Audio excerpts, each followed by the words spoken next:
All right, so yesterday we did the multiple choice, those 10 questions. That video is already posted. Hopefully you've taken a look if you're confused about any of them. Today's going to be about the free response. I'm going to go fairly quickly. Again, the idea is that you looked at this before you showed up, so you have some idea what's going on. If you didn't, take a quick read about this problem with a piñata. And Sophia. I love that they had to tell you what a piñata was. It's my favorite part. That was my favorite part of the whole problem. Okay. It's all good. So, what's the likelihood that Sophia is going to break the piñata on the first hit? 0.7. So they put that right here. Okay, now here's where it gets a little tricky. It says if she doesn't break it on the first one, the likelihood of her breaking it on the next one is going to be 0.1 greater than the one before it. Okay, so it's going to be 0.8. All right, but students always incorrectly write 0.8 here. All right, but this is didn't break it on the first one, 0.3 times 0.8, broke it on the second one. Do you guys see the difference there? Let me do some writing. So this is probability of breaking on the second one. So that would be not break on the first one times break it on the second one. Okay? So what's the likelihood that she breaks it on the first one? 0.7. So not break it on the first one, that's how I got the 0.3. That's the complement. Now in the problem, it says that she has a 10% greater chance each time she doesn't break it. All right, so for break it on the second one, you're going to write 0.8. We went from 0.7 to 0.8. Okay, so what is 0.3 times 0.8? Very good. So that's going to go where? Very good, right here. Wait, 0.3 is that it won't break? Okay, 0.3 is that she swung at it on the first hit and it didn't break. Because remember, she's got a 70% chance of breaking it on the first try. She must be very strong. Okay, most piñatas I've seen, I guess most of the piñatas I've seen have been with children under 5, so that might be a little different. Okay. The fact that it's not moving past the first time, because she might hit it, but she might not break it, which is why it goes down. Oh yeah, no, I'm not disagreeing with that, Jarvis. I'm saying, I'm just thinking of my last 2 piñata experiences. It was children under 5, so usually an adult comes in and then starts breaking it. That's all I'm saying, right? Well, I mean, the kids want the cake. Give the kids what they want. Okay, let's do. I'm sorry. Nice, that's awesome. Let's do. She breaks it on the third try. Breaks on the third hit. Okay, so you ready for this? It's going to get a little crazy here, so make sure you're focused up. You should already understand that 0.3 is going to go first because she doesn't break it on the first one. But watch this. On the second one, she's not going to break it either. So if 0.8 was breaking it on the second one, then 0.2 is not breaking it on the second one.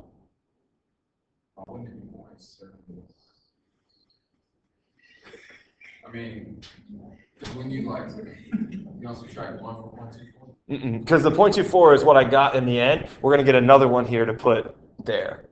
And then we can do the subtract if you'd like. Times, so let's see, remember the complements here? Right, it was 0.7, the complement 0.3. We have the complement there. So what is going to go here? She breaks it on the third one.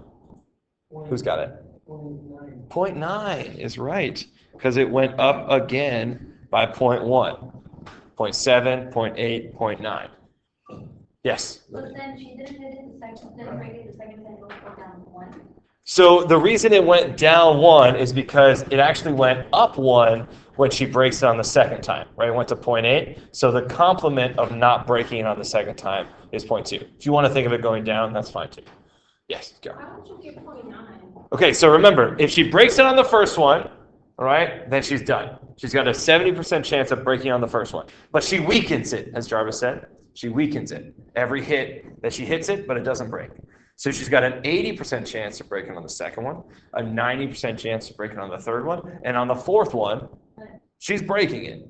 100% chance. Because in the problem, Kiara, it says, each time, if she does not break the piñata on a particular hit, piñata is weakened, and the probability that she'll break it on the next hit is 0.1 greater. That's why it's gone up 0.1 each time. Okay, so what is 0.3 times 0.2 times 0.9?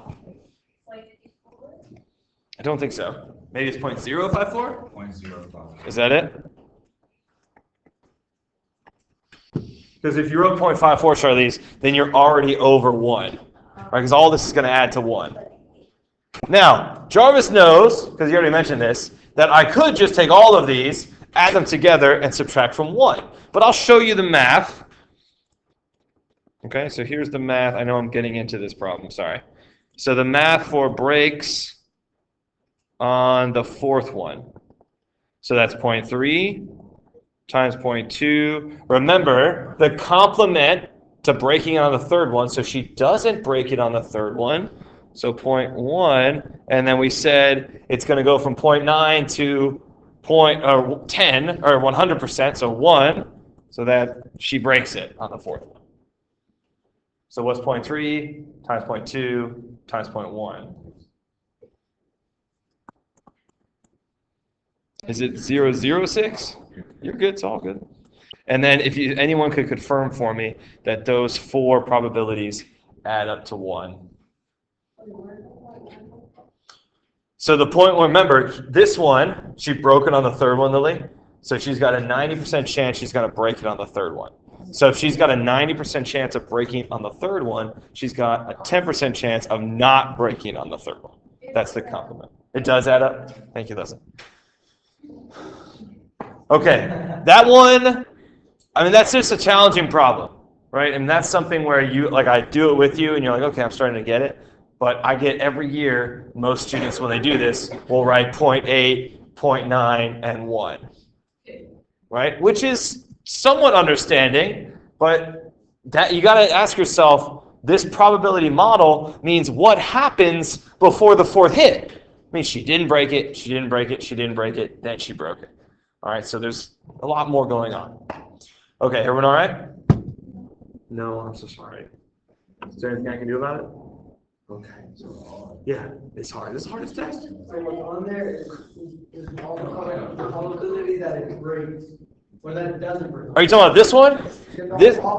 So this is, the number up top is when it's broken. 70% chance she breaks it the first try. 24% chance she breaks it on the second try. 5.4% chance she breaks it on the third try. And then 0.6% chance it takes her 4 tries to break it. So it's not likely she's going to break it before the fourth one, most likely. Most likely she's going to break it on the first one. She's really going to break it by 2. All right? It's been a down day if it's taken her more than 2 hits. Okay.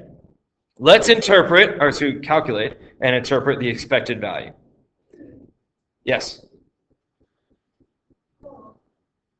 So, on this problem, the math here is going to be each number of hits times the probability that it's going to break on that hit. So 1 times 0.7 plus 2 times 0.24. So Daisy, you said like that totally would have been me that wrote 0.7, 0.8, 0.9, and 1.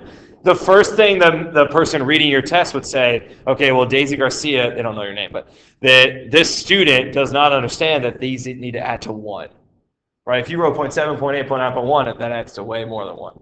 Okay, but you could still get credit if you wrote 1 times 0.7 plus 2 times 0.8, like you did this part right. So even if you're like, oh man, I know that's wrong, just use what you got, because at least you'll get points. You don't get double penalized, Jarvis. You don't get double. They don't. That's just egregious. No, I'm telling you. Well, I'm grading it, so I'm not going to double count. Okay. All right, does everyone see the work I showed? Now, this is only 4 of them, so it's probably pretty quick just to type it out. But remember, you can use the lists like list 1 and list 2 and the frequency for your one variable stats if you'd like. Okay?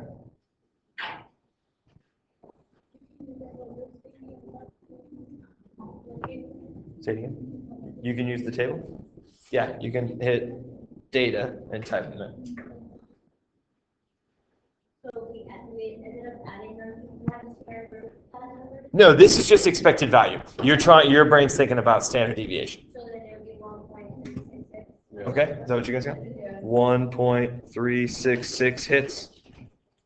So every time Sophia goes up to break a piñata, and no one's hit it yet, I say, Sophia, I expect you to break this in 1.366 hits. And Sophia will look at you like, what? Because is there any way she's going to hit it 1.366 times? No. But let's say she goes up to a piñata, she breaks on the first try. Then it takes her 3 tries. Then it takes her 0 tries. Then it takes her 1 try. It takes her 4 tries. Then 2 tries. And so she does 100 piñatas. And you add up those and divide by 100, you're expecting the number to be 1.366. What's up? Yeah, right? Seriously. Okay. Did you guys hear what I just said? That's the interpretation. I'll write it down, Charles. I expect that Sophia will take 1.366 hits to break a piñata. Is it a tilde? Tilde? Right. A tilde? Isn't that a tilde? No, I thought that was squiggle was a tilde. Tilde. Tilde. No, am I wrong? No one speaks Spanish in here? No. No one knows Spanish in here? Okay. No. It has a tilde. I'm just making sure that this symbol is called tilde. Good Lord, I know how to spell piñata. Is that what it's called? That's what they taught me in Spanish. A tilde. And then this was the accent. Use enye. Well, I get that. It's a different letter. But it's called it. Well, I'm teaching you. It's called a tilde. I mean, you know way more about Spanish than I do, but that's a tilde. I know that one. Now, I would also write, just because #extra, if Sophia were to go on a piñata rampage and break 100 piñatas. This is #extra, just for funsies. Then I expect the average number of hits to break those piñatas, tilde, to be 1.366 hits.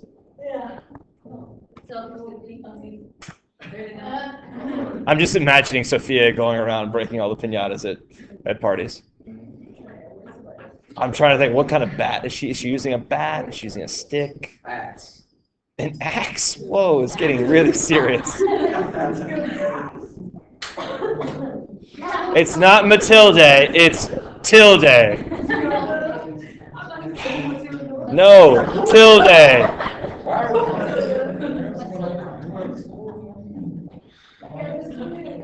Let's go on to number 2. Mm-hmm. It could be, yeah.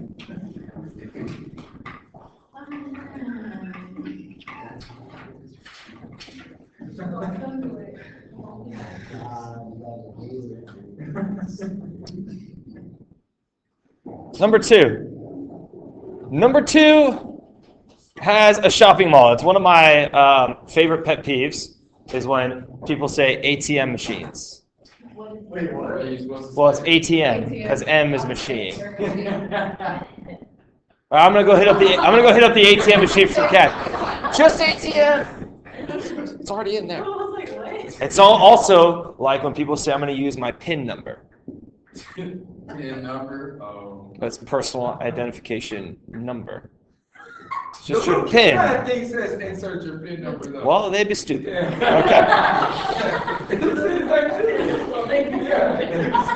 And I hope when you guys go to the ATM to enter your PIN, you give a little chuckle every time. All right? I hope that's how you remember it. And hopefully in 50 years, when you find out from someone that I died, hopefully you'll think about PIN number. I knew it was somewhere. Yeah. Say that at your eulogy.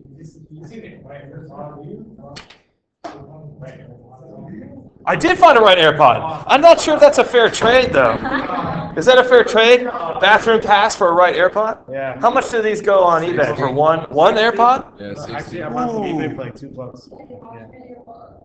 Yeah. Appreciate it. You're my favorite teacher.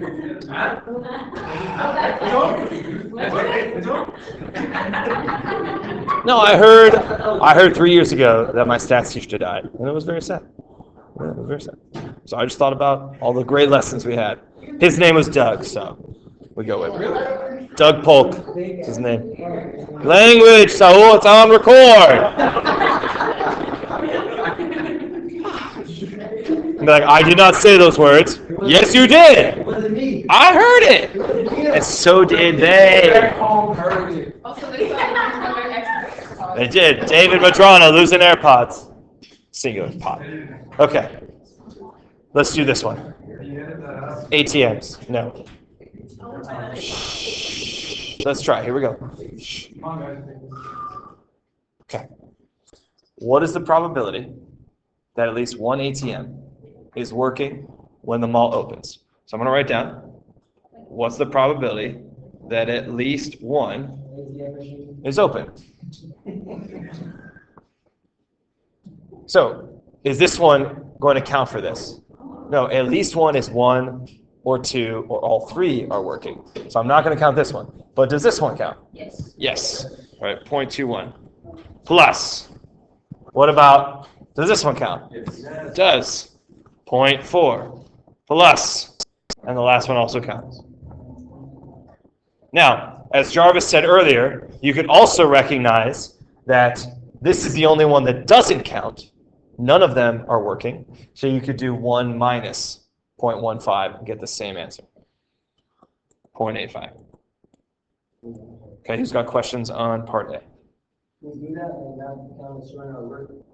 Yes, and that's it. That's all the work I need. No, like 1 minus 0.15. Yeah, well, that would replace this, right? That would replace this. Okay, let's do part B.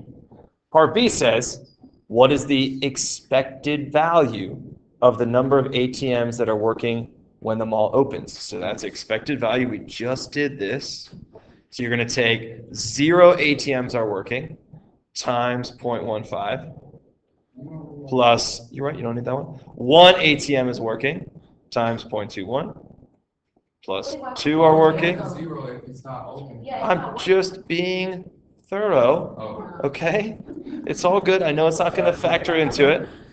Plus all 3. It wouldn't matter. Why did he so We're passionate about that. We're passionate. No, it's not that I understand that it's not going to factor in, but I want you, the reason I put it, if you want to be honest, is because when I do expected value, I want you to see that the probabilities should add to 1. Oh. Otherwise, the model is not complete. Yeah, it's wrong. All right, so if you can use, again, personally, I would not do the lists when it's only 4 of them, and especially only 3 you really need to calculate. I would just type it. But you can use the list, it's all good. Is there gonna be 1.73? Confirm, anyone? 1.73? Great. Is it gonna be better for the test tomorrow? More than Or 4? I don't know for sure, I'm sorry. Probably not, if there is only a few more, just because these tests are not made to be button pushing tests.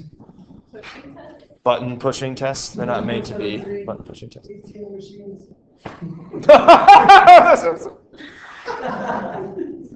Okay, part C. This is where it gets, I mean, I feel like so far it's been okay. All right, I think this is where it's like, Okay, most students are going to get A and B right, and then we have a steep drop off and people getting C right. Okay, so pay attention here. This is what you call a conditional probability. Does everyone see why I'm saying it's a conditional probability? Because of the word given, right? That given is a condition, all right? And it's been a long time, but that's going to go after the bar. So after the bar is at least one works. That's the given. They're telling you when you walk into the mall, hey, at least one ATM is operational.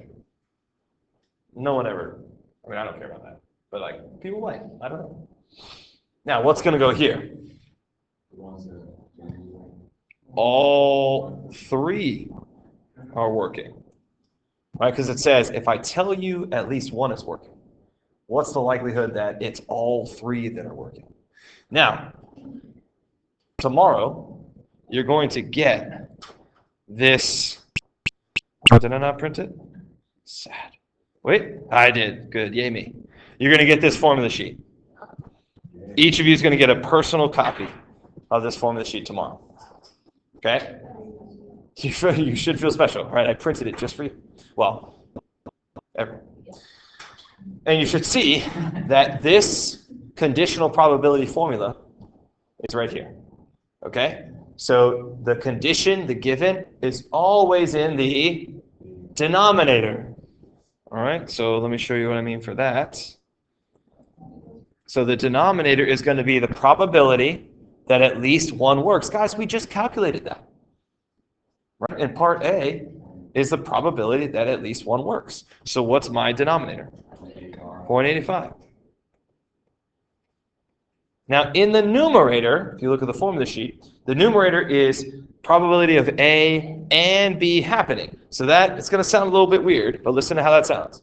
The probability that all three are working and at least one is working. I'm going to say it again.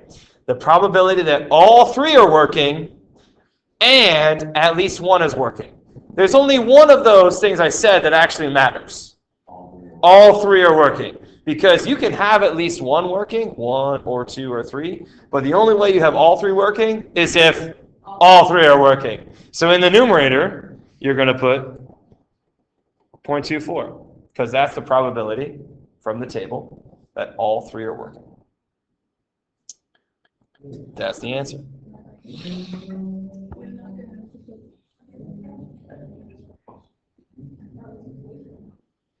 Hopefully not glitching, right? Hopefully it's recording just fine, no glitching. Your grade is glitching? Yeah, that's true. 0.28? Everyone else confirm 0.28? 0.28? 0.28 machine. Okay, so now for this one, if you wrote ATMs, well, first off, if you wrote ATM machines, I'm just going to count it all wrong. But if you wrote ATMs, it'd also be wrong because this says what's the probability. This is not saying how many ATMs. I'm sorry? There's no units. The probability is 0.2. If you wanted to write a sentence, you say there's a 28% chance that all three ATMs are working, given at least one is working. You don't have to, right? That hashtag extra. Okay. Part D. Part D, the last part. Given that at least one ATM is working when it opens, would the expected value for the number of ATMs that are working be less than, equal to, or greater than the value that we calculated in part B, 1.73? Who's got thoughts? I'll read it again. I'll go slower. You walk into the mall. So we'll take off the hat. Cool. You walk into the mall, and you're told that at least one of the ATMs is working. Does that change the expected value for the number of ATMs that are working? And if it does, is it more than, less than, or the same as 1.73? Interesting. So you think the ATMs working are independent? Okay. Anyone else have thoughts? That's it? Just Jarvis has a thought? Okay, Jarvis, I disagree. I think for your independent argument, personally, I think if they're running in the same mall, probably in the same software, the same person is in charge of them, probably too many things that are similar for me personally to think they're independent. But I don't even think you need that to answer, Jarvis. I think you and Daisy made a big hubbub about this 0, right? I tell you that it can't be 0, right? So it can't be this. So in order for all of these probabilities to add up to 1, what's going to happen to these 3 probabilities? They're going to go up. And if those go up, what happens to the expected value? It also goes up. So I'm going to write that I expect the expected value in this scenario to be greater than 1.73 ATMs. Because if I know that 0 is not a part of my probability model, I know, I'm so long-winded, then the probabilities for the other numbers must increase to be equal to 1. Ah, that hurt my hand. So glad I'm not a student anymore. Whew. Sorry, Lily, it's too harsh, I know. I realize my wife and I are pretty bad when it comes to making our son do his homework. Right? He had homework due Monday, and we still haven't done it. We'll get to it. I know. Slacking. It's just like on the letter F. But it feels like cheating to do it. So we make him do it. It just takes a while. Just put your name, Henry. I did it. Write that R backwards. That's how they know it's you. It's amazing. Right now he can do them all the correct way. But man, good times. He'll be 4 in January. January 2nd, he'll be 4. Almost there. Okay. Who has questions about the ATM problem?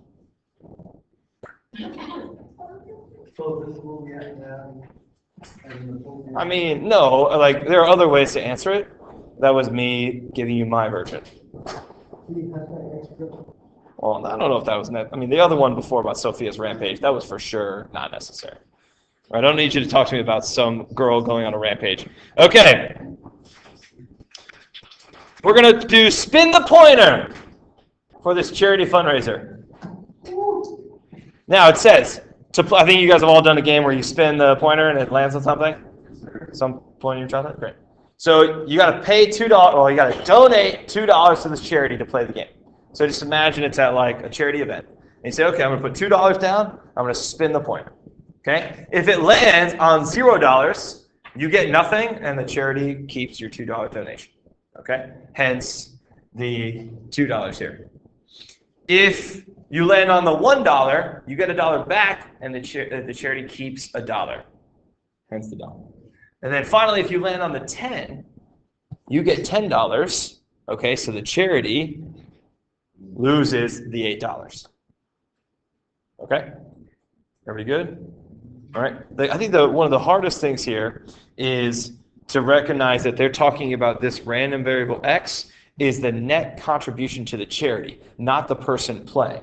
So you need to view this from the people running the game, not the people playing it. You guys kind of see the difference? Right? It doesn't matter about the person playing, but about the charity, what they're getting. Okay? So, what's the likelihood that the charity is going to receive a $2 donation?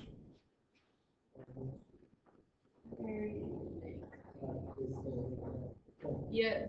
Well, there's 10 options. 0.6. It's 0.6. How'd you get that, Saul? I just counted off all the zeros and there's 6. Very good. There are 10 spots. And remember, if they land on a 0, then the charity keeps the $2. So there's 6 of them out of 10, 0.6. Could you write 6/10? Yes, you absolutely could write 6/10 as a fraction. Totally fine. Okay? All right. Now that you know that, what's the probability that the charity keeps $1? 0.3 or 3/10.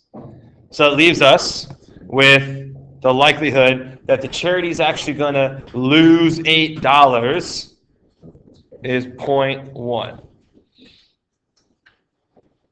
Are we good with that? And you can see that that adds up to 1. Or if you're using fractions, to 10 over 10. Okay? It says, what is the expected value? So I'm going to write the expected value of this variable is $2 times 0.6 plus $1 times 0.3.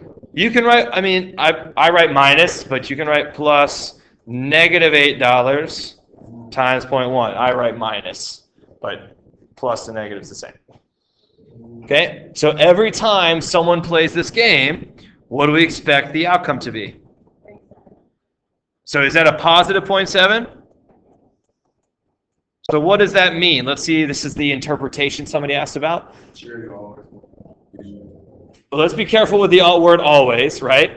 Jarvis, is there a way the charity is going to receive 70 cents in one person playing this game? No, they're either going to get $2, $1, actually have to give up $8, lose $8. So we're saying that over the course of people playing this game, I expect the average contribution for each play to be 70 cents to this charity. Okay? So this is when you go to Vegas and you're deciding what game to play to give you the best chances of winning. You would not play this game, right? Because this game, right, you're expected to lose.